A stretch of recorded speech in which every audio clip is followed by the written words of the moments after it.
Welcome to the In the Master Style project for middle school. For this project, you are going to create a painting of anything you want in one of the styles listed below. You're not going to copy the pieces that we're going to talk about, but you're just going to emulate, kind of copy their style. Okay, so you can create anything you want to. You could paint a shoe, anything you want to, okay? But you're going to emulate the style of one of these six that we're going to talk about. So the six styles are Impressionism, Expressionism, Cubism, Pop Art, Graffiti, and Surrealism. So I'm sure you've heard at least one or two of these, but I'm going to go into more about these as we watch this intro video so that you know how to do this. So your media is going to be acrylic or tempera paint on canvas or canvas boards.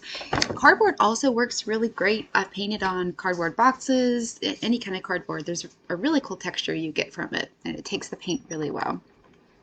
Your rubric is here, and in parentheses I explained it so that you can go over this with your teacher on your self-evaluation day.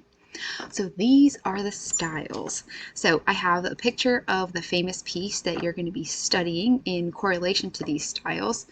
And let's say you already know, well, I'm going to do graffiti. Okay, I still want you to learn about all six styles. They're really exciting.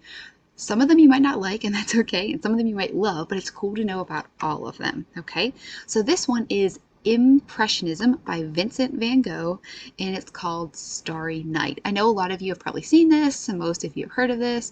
Yes, this is the artist who cut his ear off. One of the really cool things about this piece is this is actually not the moon. This is the planet Venus. Vincent van Gogh was in a mental hospital when he painted this piece, and he was writing letters to his brother, and people now, scientists, have tracked the time of the letters when he wrote to his brother that he saw a star that was the brightest star he's ever seen in his whole life out his window at this mental hospital. And they were able to trace that that's when Venus was as close to Earth as it's ever been. So that's what that is in that piece. But if you decide to choose this style, you'll do short brush strokes that show movement in the piece, right? Nothing's actually moving, but it moves our eyes around the piece. Okay, that's what movement is in art, not actual physical movement, because the piece is not actually going to move. All right. Next one, this is Expressionism. Expressionism. This is the Scream by someone called Edvard Munch. We say Munch. So with this, a lot of people say, well, I could do that, or someone at elementary school could do that. With Expressionism, it's all about these big, bold, unblended brush strokes. And this artist, actually, a lot of people think this is the sunset in the background of the Scream, but it's not. There was a volcano that erupted around this time period when the artist was painting this, and it left kind of a red haze. He exaggerated it and called it a blood red sky, but it was because of the volcano of Krakatoa that had erupted at the time. All right, the next piece, this is a Cubism, and this is a girl with a mandolin. And a lot of times with Cubism, the title is descriptive so that you can actually see what it is, because sometimes it's hard.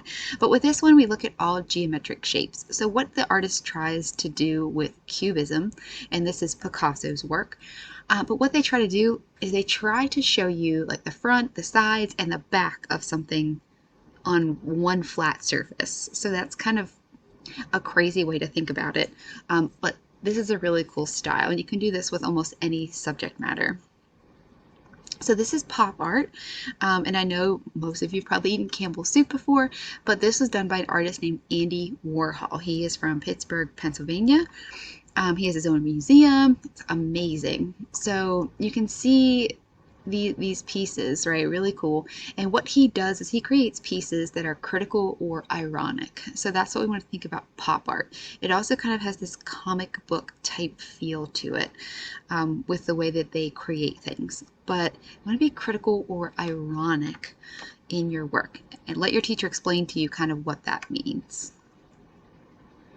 All right, this next one is the girl with a red balloon. It's the style of graffiti, and this was done by Banksy. Nobody still knows who Banksy is. he has done interviews, but he covers his face, changes his voice. He gets paid through like an offshore account, but he does really, really cool pieces, and it's all about a meaning behind his work. Graffiti is not tagging, okay? It's not writing your name on something or so-and-so was here. Graffiti has a deep meaning behind it. So the meaning behind this piece is this little girl reaching after this balloon that's floating away. And this red balloon symbolizes her innocence that she's losing as a child as she's being forced to grow up too soon, maybe to take on tasks that she shouldn't have to yet, like watching her little brothers and sisters, etc. And I think a lot of people can relate to this, where you weren't allowed to be a kid as long as you wanted to be. This piece also is really cool, and I'll let your teacher kind of pull the video up to show you this. But this frame, Banksy actually built a shredder into the bottom, and someone who bought this piece from him went to auction it off at Sotheby's, a famous auction house. And as soon as the piece sold, a little beep started happening, and the piece shredded. Only half of it shredded, but it was in pieces. It was crazy. Make sure you check out the video. Just type in girl with red balloon, Banksy prank. He's known as a huge prankster. He's an awesome artist. All right, and this is the persistence of memory. A lot of people call this clocks. That's not correct. It's the persistence of memory. And this is surrealism. So essentially you're painting real things in unreal places. It's kind of like a dream-like state where you have these dreams that you're like, okay, something doesn't make sense here, but it seems so real, right? Like clocks are not melting over these things, but it looks very real. So if you choose this style, you will be painting in realism, but you're going to do something dreamlike that has a deeper meaning, okay? Always has a deeper meaning. Okay, so this is more about each style. So I can let your teacher go over these things with you. So again, I put the piece of art, and I put a little bit of background about the actual style itself, just about 1 or 2 sentences. The artist of study, so who you'll study for the piece, the painting's name, and how you recognize the style. So that's really important. So Impressionism, you have those short brushstrokes that show movement. Okay. Expressionism, you have those big, bold brushstrokes with unnatural color that shows a strong emotion. Expression, think of like big, strong emotions. Cubism, you have geometric shapes for the recognition of your style. Pop art, you have the comic book type style that is critical or ironic. Again, if you don't know what these 2 words mean, ask your teacher so that he or she can explain it to you. This is surrealism. It's realistic but dreamlike and must have a deeper meaning. That's key. Graffiti, stencil with a deep meaning. So it looks stenciled, but you have a deep meaning in the piece. No, you cannot just do your name because there's not a meaning behind. I mean, you might be named for someone really cool, and that's a cool meaning, but unless you actually illustrate it so someone could tell by looking at your piece, that's not a deep meaning. So keep that in mind.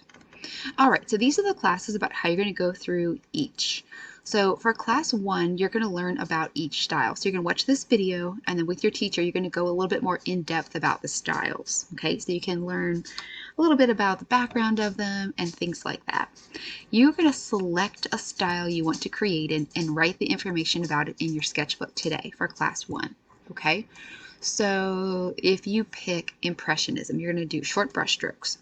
Then you're going to write this in your sketchbook so you have this information and you know exactly what you need to do for this project to make it look like this. Okay, so that's really important. Class 2, you're going to brainstorm and do your 2 sketches. Now you've been doing this a lot with these projects, so I'm not going to go into huge detail. Think about what you want to do for your project. In your sketchbook, write your style that you have from the previous class and then what you will create. And then create 2 sketches. This artist that I just snapped a photo of her sketchbook, these are 4 sketches, but she did such a good job of altering the composition. Notice that's the whole thing, really zoomed in, where she like kind of moved it to the right and then super zoomed in, and then she picked one from there to do. Okay, so you just have to draw 2 of whatever you want to do, but that was just going to help give you some ideas of composition. In class 3, you're going to practice with media. You're going to create a value scale using acrylic or tempera that you'll use for this project in your sketchbook. So this picture is going to help you, and there's going to be a video in here that I'm going to drop in to help show you how to use the media a little bit better as well. But these will be what it looks like when you're done. So for Impressionism, we'll just paint blue across and let it dry. And then you're going to go in and you're going to add white short brush strokes that are unblended. And then don't even clean the white off your brush, dip it in the blue. And then you're going to add blue. And then don't even clean it off. And then you're going to add some black. And that's how you create value from light to dark for Impressionism. Expressionism is very similar. You do one color down, and instead of the short brush strokes, you'll do the same thing, but with big, bold, unblended brush strokes. I think that the biggest obstacle here is you want to blend it, but don't blend it. For Cubism, Pop Art, and Graffiti, you're going to do a regular value scale. So you're going to add your blue, blend it out into white, blend it out into black. When it dries, then you're just going to practice painting some nice even lines on top of it, because that's how you would do that. If you're doing realism or surrealism, you're just going to create a regular value scale here. So you're going to start with your blue in the middle, clean your brush off, add some white, blend it out while the blue is still wet so that it mixes, clean your brush off, grab just a touch of black. Black goes way farther than you think, and blend it into that wet blue, and then probably go back with some blue over that black again. But the key to doing this like this is to do it while the paint's wet. If you do it while it's dry, it's not going to work. Class 4, you're going to map out your final piece. So you want to make sure you do that really lightly, but if you do make a big mistake, unless you drew super dark, it will be covered with your paint, unless you're in like a white or yellow area. Class 5, you're actually going to start painting today, and you're going to paint your background first, okay? So important to paint your background first. If you don't paint your background first, then you're going to have to paint around whatever you painted. And whatever you decided to draw is the most important thing. So it needs to go over your background. So your background can overlap your subject matter a little bit, so that you can go into it without having to create that background again. Class 6 and 8 through 8, you're going to paint your subject matter. You're going to paint what you actually drew. So this is where it's going to take a lot of layers. If I drew a face, I would paint the skin color first while it's wet and get the whole skin tone down. And then I would add big details like areas of shadows. And then when it's completely done, I would add the details last.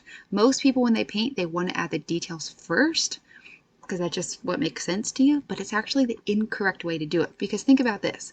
If I painted my eye first and the eyelashes, and then I had to paint my skin tone, I'd have to paint between each and every single eyelash for the skin tone. That would be crazy. So instead, I paint over where the eyelashes would be and get my skin tone down, and then I just pull those black lines for eyelashes where they would be. Okay? So think about that for any time you ever do any painting. Definitely want to do that. Add details last. Class 9 will be your self-evaluation. I'll let you do that with your teacher. Class 10 and beyond, you're going to keep adding layers and allowing for drying time in between until you're satisfied. You'll add your details last, sign your name with a fine point Sharpie, unless you're really good with a fine point brush, in the bottom right with the year, and turn it in. Now I'm going to add another video right here after this one, that you can watch at a different time if you want to, maybe on class 2, but I'm going to show you here some examples so you can kind of get an idea better of what to do.